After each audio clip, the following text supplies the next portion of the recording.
Nandito na naman yung hachimiming ko nag-emote na naman. Tsaka kada hapon talaga, ito na talaga ang tabayan niya. Para bang nag-emote dahil walang ulam yung may-ari ng bahay dito kaya siya nag-emote. Kadalasan ko talaga siya makikita dito kada hapon ng araw at magandang naman. Talaga overlooking perfect sa mga emoting hachimiming person kaloka kaming na para bang tao din mag-isip yung pusa.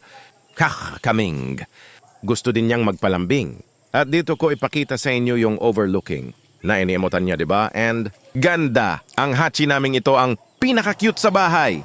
Kapag hindi siya napapansin, todo emote agad, parang nagtatampo. Minsan, tititig lang siya sa'yo na parang may gustong sabihin. Pero isang lambing, yakap, o konting pagkain lang, masaya na ulit siya. Kahit sobrang kulit, hindi namin siya kayang hindi mahalin. Ikaw rin ba may alaga na mahilig mag-emote?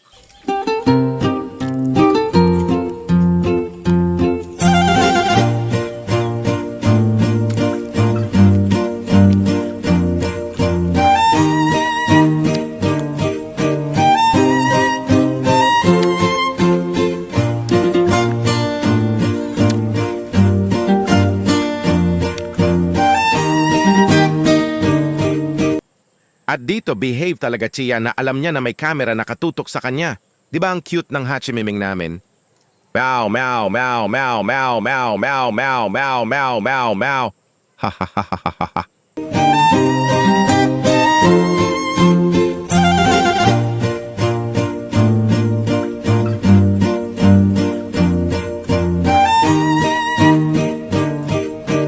At dito di ko napigilan talaga yung gigil ko, pinisil ko talaga yung bitlog niya, medyo nasaktan talaga siya sa gigil ko. Sorry, hachimiming ko ng gigil talaga ako sa yung bitlog. Sorry, hachimiming ko.